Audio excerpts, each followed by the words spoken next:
এতদিন বাসার কারোর সাথে যোগাযোগ হচ্ছে না, সবাই তো টেনশনে আছে। ইভেন আমি নিজেও তো টেনশনে আছি, আমার দেশে প্রত্যেকে সেফ আছে কিনা।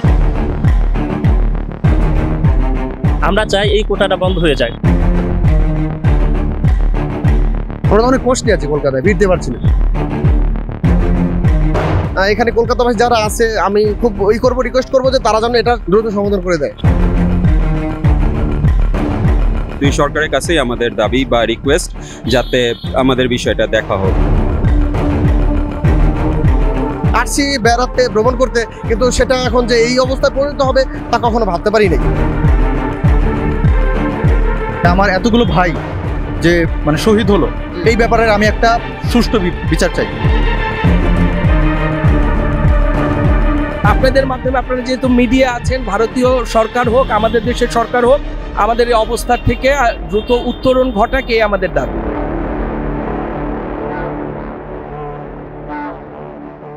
৬-৭ দিনের উপরে হয়ে গেছে। আমরা প্রথমে দার্জিলিং আসছিলাম, আমাদের একটা প্ল্যান ছিল, প্রত্যেকের তো একটা ফিনান্সিয়াল একটা প্ল্যান থাকে, এই অনুসারেই আসছিলাম। কিন্তু কলকাতা আসার পর যখন দেখলাম সিচুয়েশন এতটা খারাপ, যাওয়ার কোনো ওয়ে নেই। অলরেডি আমরা এই কয়েকদিন যাবত কলকাতায় আটকে আছি, কিন্তু আমাদের তো এখন ফেরার কোনো একটা ওয়ে লাগবে না। আমাদের ফিনান্সিয়াল যে অ্যাসিস্ট্যান্সটা, সেটাও আমরা পাচ্ছি না, যেহেতু বাংলাদেশের সাথে যোগাযোগ করা সম্ভব হচ্ছে না।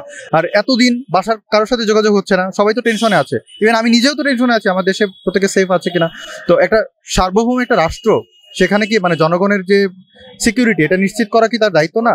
প্লাস হচ্ছে আমরা তো জানতেও পারতেছি না যে তাদের কি অবস্থা। একটা যোগাযোগের ব্যবস্থা থাকা, বা আমরা যে ফিরে যাব, সেটার একটা দেশের কোনো মেসেজ পাচ্ছি না।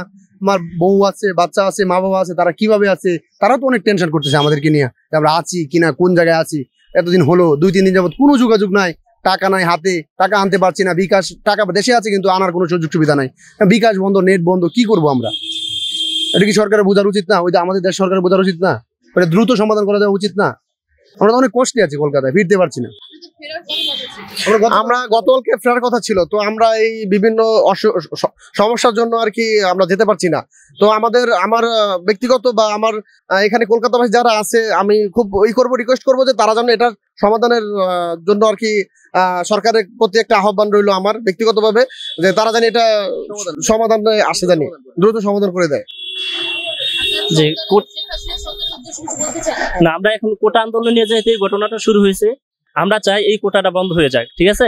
যেহেতু এই কোটা আন্দোলনের কারণে আমাদের দেশের মেধাবী যে স্টুডেন্ট গুলো আছে, তারা চাকরি পাচ্ছে না। এখানে কোটা থাকার কারণে, এই মুক্তিযুদ্ধ কোটা থাকার কারণে যারা দুর্বল স্টুডেন্ট আছে তারা চাকরি পাচ্ছে, কিন্তু যারা মেধাবী আছে তারা প্রকৃতপক্ষে চাকরি পাচ্ছে না। সুতরাং এখন এটাই আমাদের আবদার, যে আমরা যে আন্দোলনটা করছি, আন্দোলনটা সফল যাতে হয় এবং কোটা যাতে বন্ধ হয়ে যায়, আর কি এটাই আমাদের চাওয়া।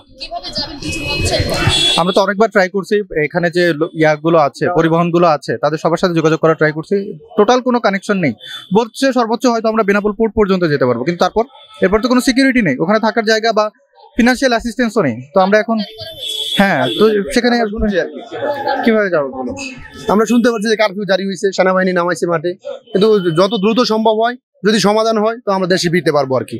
তা নাহলে তো আমরা দেশে ফিরতে পারতেছি না।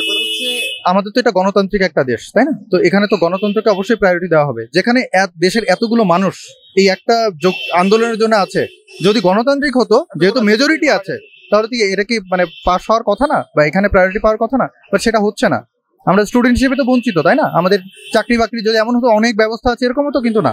আমাদের ব্যবস্থাই কিন্তু খুব কম, এর মধ্যে যে কোটাই বেশিরভাগ নিয়ে যায়, তখন আমরা কি করবো বলুন? আমাদের হ্যাঁ, আমি অবশ্যই ভারত সরকারের কাছে সাহায্য চাচ্ছি, তারা যেন যৌক্তিকটা উপস্থাপন করে। প্লাস আপনার বাংলাদেশের যে সরকার, শেখ হাসিনা, তাদের কাছে জানি সমন্বয়ে যেটা ভালো হয় সেভাবে জানি আমরা সমাধান, কোটা সংস্কার হয় বা যেটা ভালো হয় ওইভাবে জানি তারা কাজটা করে। আমি ভারত সরকারের কাছে বিনীত অনুরোধ থাকবে, তারা যেন এই ব্যাপারটাকে একটু দেখে বা মূল্যায়ন করে, গুরুত্ব করে।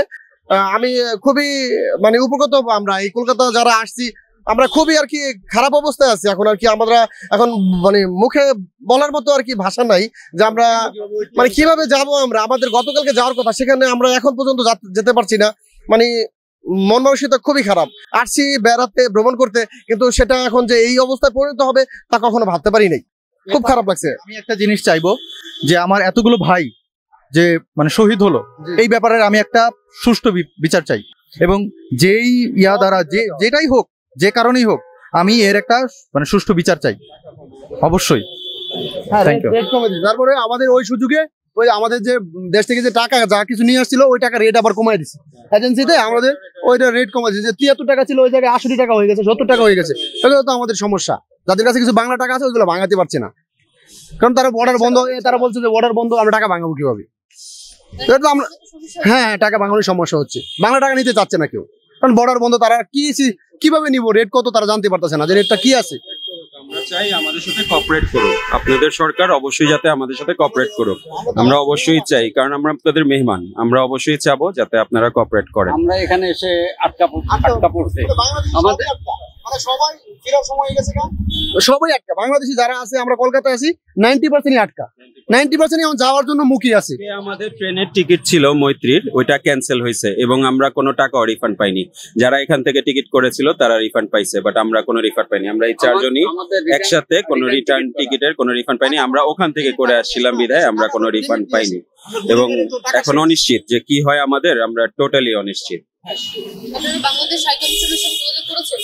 না ওরকম ভাবে করা হয়নি, আমাদের তো যোগাযোগ করার কোনো অপশনই নাই, আমাদের সার্ভার টোটালি অফ, আমরা যে কারোর সাথে যোগাযোগ করব আমাদের ইন্টারনেট টোটালি বন্ধ, আমরা অ্যাবসলিউটলি কোনোভাবেই কারোর সাথে, নিজেদের পরিবারের সাথেও কোনো রকমের আমরা কন্ট্যাক্ট কমিউনিকেশন কিছুই করতে পারতেছি না, কিছুই না, একেবারেই স্টপ হয়ে গেছে, স্থবির আটকানো জীবন, মানে কি যে অবস্থা এখানে আর ওখানে কিছুই বুঝতে পারতেছি না, কিভাবে আমরা একদম বিচ্ছিন্ন, একদম বিচ্ছিন্ন।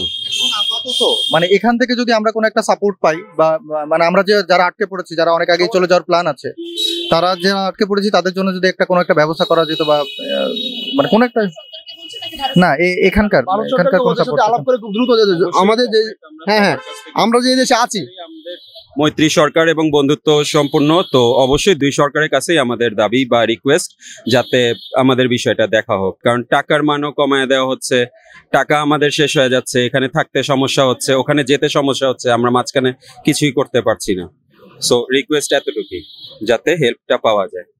এটা একটু বলবেন, আপনারা এটা প্রচার করবেন যাতে আমরা খুব দ্রুত এটা সমাধান পাই আর কি। হ্যাঁ, যে ট্রান্সপোর্টেশনের বিষয়টা, আমরা মাত্র হচ্ছে টিকিট কাটার জন্য গিয়েছিলাম, যে আমাকে হচ্ছে যেমন একটা হচ্ছে ওটা কোনটা যেন, তো ও হচ্ছে আমাকে বাংলাদেশ পর্যন্ত টিকিট বললো যে নিয়ে যাবে, তা আমি বললাম আমি আসার পথেও সেম সমস্যায় পড়েছিলাম, আমাকে রাস্তা বলছে যে আমার তো কিছু করার নেই, যেতে পারছি না, তা আমি বললাম যে আমাকে যে আপনি দেশ পর্যন্ত নিবেন গ্যারান্টি কি, যে গ্যারান্টি নেই, তা গ্যারান্টি নেই, আমাকে রাস্তায় যেখানে নামিয়ে দিবেন, আমাকে তো ফুল টিকিটের টাকাটা নিচ্ছেন, তো ফুল টিকিটের টাকাটা নিলে আপনি আমাকে যদি বেনাপোলের ওই পারে নিয়ে বলেন যে আমি যাব না, আপনি কি আমার টাকাটা ফেরত দিবেন, নাকি আমার দায়িত্ব নেবেন, নাকি আপনি আমাকে রাখবেন?